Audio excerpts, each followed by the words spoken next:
अभी आप सुन रहे हैं निरंजन मरकाम में किया हुआ गाना।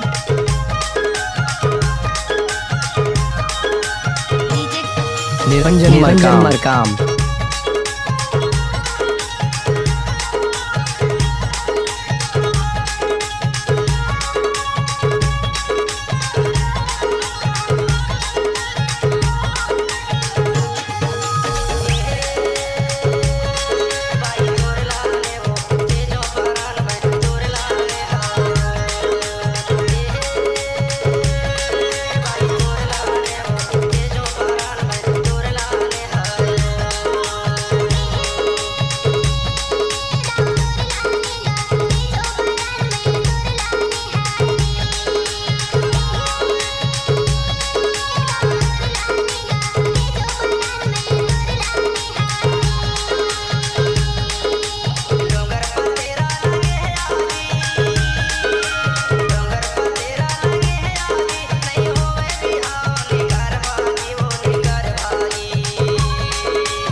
आपने सुना होगा निरंजन मरकाम मामा वाले।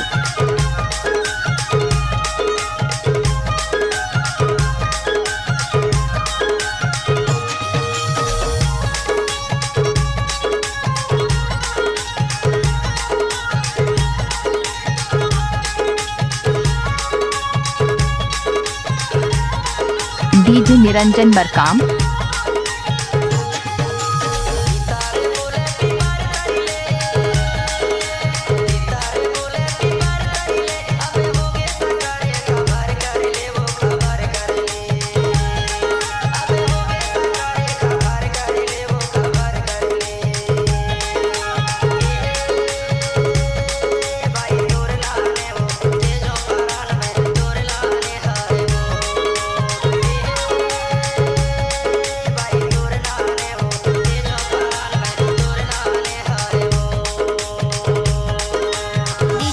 निरंजन मरकाम।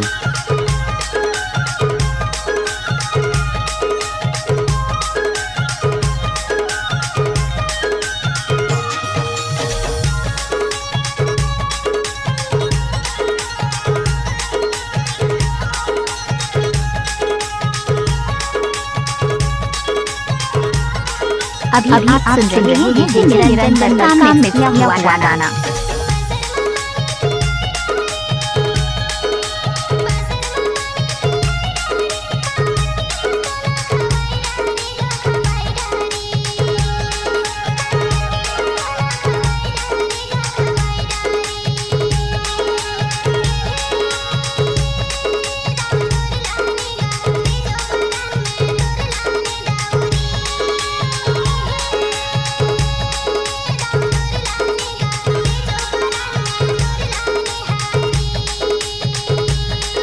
डीजे निरंजन मरकाम।